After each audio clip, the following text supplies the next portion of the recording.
You are 17 when the envelope lands in your hands. $400 in it, thick enough to feel like something, thin enough to fit in your back pocket. You don't know where the money came from. You don't ask. That is the correct answer. A man you've known since middle school asked you to do something simple. Take this cash to a check cashing place across town, not the one near your apartment, the one on the other side of the highway. Fill out the form with the name on the ID he gave you. Walk out. That's it. You tell yourself it's nothing. People cash checks every day. You're sweating through your shirt before you reach the counter. The woman behind the glass doesn't look at you twice. She counts the bills with a machine, hands you a receipt, says have a nice day. You walk out into the afternoon sun and your hands are shaking and you don't know why, because nothing happened. Nothing happened. He gives you $80 for 20 minutes of your time. You're 17 and you have never held $80 that was entirely yours. You don't tell your mother. You buy new shoes and tell her they were on sale. You do it again the following week. Different location, different amount, same feeling walking out, that specific mixture of relief and something you don't have a clean name for yet. You tell yourself you're just running errands. You have no idea what you've started. Level 2. The structure. 4 months later, still 17, you learn the word structuring before you learn what it means. Structuring means you never deposit more than $9,900 in a single transaction, because $10,000 triggers a federal report, and federal reports mean names. Names mean trails. Trails mean everything falls apart. The man who explains this to you doesn't explain it gently. He explains it the way a contractor explains load-bearing walls. This is how the building stays up. Don't touch these things. You don't touch these things. That is the rule. You are 17 years old, and you are being taught federal banking law by someone who never finished 10th grade.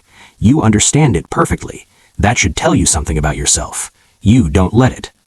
You are now moving money through 3 different accounts. None of them are in your name. You have a debit card attached to an LLC registered in Wyoming that doesn't do anything and doesn't exist in any meaningful way except on paper.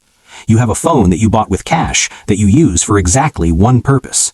You don't use it for anything else. That is the rule. The money is getting larger. Not enormous, not yet, but larger. You run $40,000 through a series of accounts in a single month, and you collect $2,000 for the work.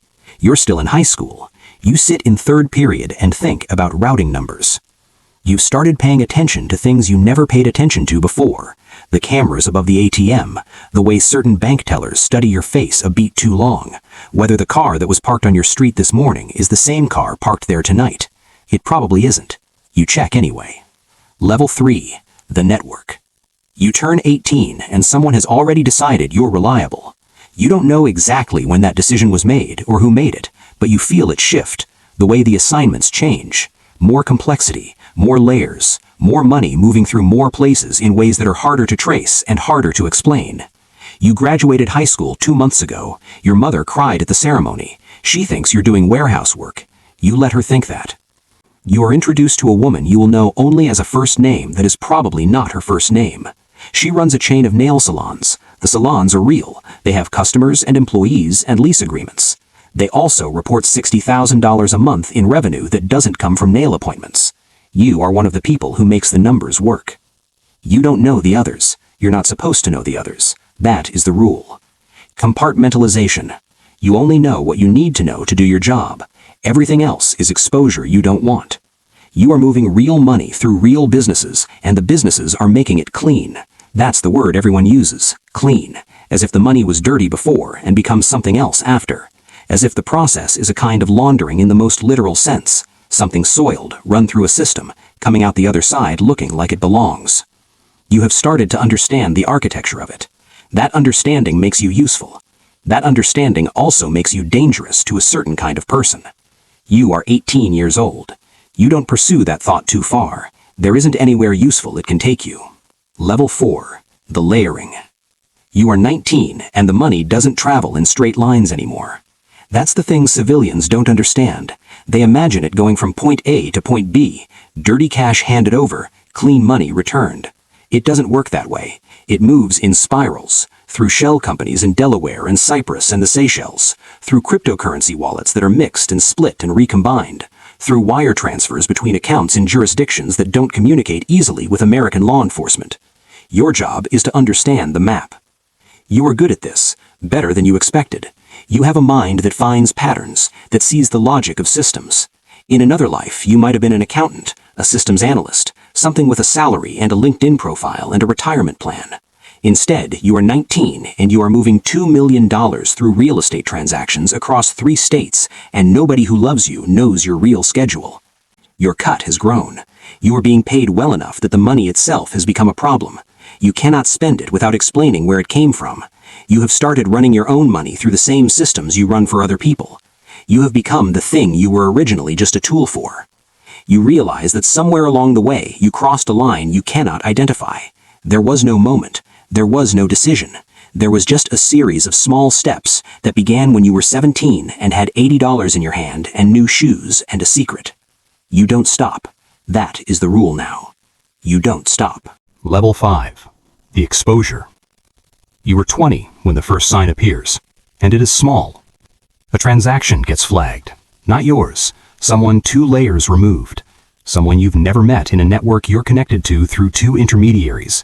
But flags don't stay contained. They radiate outward. You don't know the flag exists yet, but you feel something. Then your phone rings. Unknown number. You let it ring. It rings again. You stare at it until it stops. You are 20 years old, and your chest is doing something you don't have a clean medical word for. You sit completely still in a room that suddenly feels smaller than it did 30 seconds ago. It rings a 3rd time. You don't answer. That is the correct answer. But the ringing doesn't leave you. It follows you out of the room, into the next day, into the next week. Because you don't know who it was, and not knowing is worse than knowing. Not knowing means every possibility lives inside that silence. A man you worked with 8 months ago is arrested for something unrelated, a fraud charge, nothing to do with you. But he knows things. You don't know what he knows. You don't know what he'll give up. You lie in the dark at 3 a.m. doing the math on what he knows versus what he would give up versus what that would mean for you. You do this math for 6 nights in a row. You are 20 years old, and you cannot remember the last time you slept without calculating something. Level 6. The ghost. You are 21, and you have spent less than 4 years building something that could disappear overnight. You know how it works now, not from the outside, but from the inside. You've seen people vanish. New names, new cities, new identities assembled from the pieces of real people who died young and whose social security numbers still technically exist in a database somewhere. You know a man who does this. You've known for 6 months that you might need him someday. Someday is starting to feel like soon. The money is enormous now, more than you can count in a way that feels real. It exists in numbers on screens and accounts in countries that feel abstract. You are technically wealthy in a way that cannot be touched or spent or shown to anyone. Wealth as a kind of prison. Wealth as the evidence that will convict you. You have become paranoid in a way that is no longer distinguishable from reasonable caution. You assume your phone is compromised. You assume the person you met for coffee last week was followed to that meeting. You change your routes. You trust no one. Not your partners. Not the people above you. Not the people below you. Not even yourself. That last one is the one that keeps you awake. Because you have made decisions in this life that the 17-year-old standing outside that check-cashing place, shaking hands, new shoes, $80 in his pocket, would not recognize. And you are no longer certain that the person making decisions now is someone whose judgment you should trust. You are 21. You are old enough to drink legally. You are nowhere near old enough for what you've become. Nobody is. You don't ask what that means. That is the rule. You don't ask. Level 7. The reckoning. They come on a Tuesday. You are 22. Not dramatically, not in the middle of the night with flashlights and shouting. On a Tuesday morning, 2 men in ordinary clothes knock on a door connected to a name connected to you through a chain that you thought was long enough. It wasn't long enough. You were not there when they knock. The carefulness bought you time. But time is not freedom. You watch the news. You see a name, someone you knew. The word indictment is in the headline. 12 counts. The word conspiracy appears 4 times in 2 paragraphs. Your name is not in the article. Your name is in the indictment. You don't know that yet. You will. Your phone rings. Unknown number. You know this ring now. You've been hearing it in your sleep for months. You've been hearing it every time a room goes quiet, every time a stranger holds eye contact a half second too long, every time a car slows down your street and doesn't stop. You stare at the screen. It rings again. Somewhere in a building with fluorescent lights and federal seals on the walls, someone is looking at a map they've been building for 3 years. Your name is a node on that map. There are lines connecting you to other nodes. The lines are transactions, accounts, phone records, 100 small traces you left in a world you believed was traceless. You are 22 years old. 5 years ago, you were a junior in high school. 5 years ago, someone handed you an envelope and told you it was simple. Just this once. 20 minutes. Easy money. The phone stops ringing. You sit in the silence. And you think about the $400. You think about the woman at the check cashing counter who said, "Have a nice day." You think about the shoes and the lie you told your mother, and all the small steps that were each individually survivable and collectively catastrophic. You would give everything, the numbers on the screens, the accounts and names that aren't yours, every dollar, to be 17 again. Not to stop yourself, just to feel one more time what it was like to not know yet. You pick up the other phone, the one your mother calls you on, the one that connects you to the version of yourself that existed before all of this. You hold it for a long time. You don't dial. Somewhere right now, a 17-year-old is being handed an envelope. He's being told it's simple. Just this once. 20 minutes. Easy money. He has no idea what he's agreeing to. He has no idea how many small steps it takes to become unrecognizable to yourself. He has no idea that the thing he's about to say yes to doesn't have an exit. He'll figure it out. They always do. The envelope is already on the table.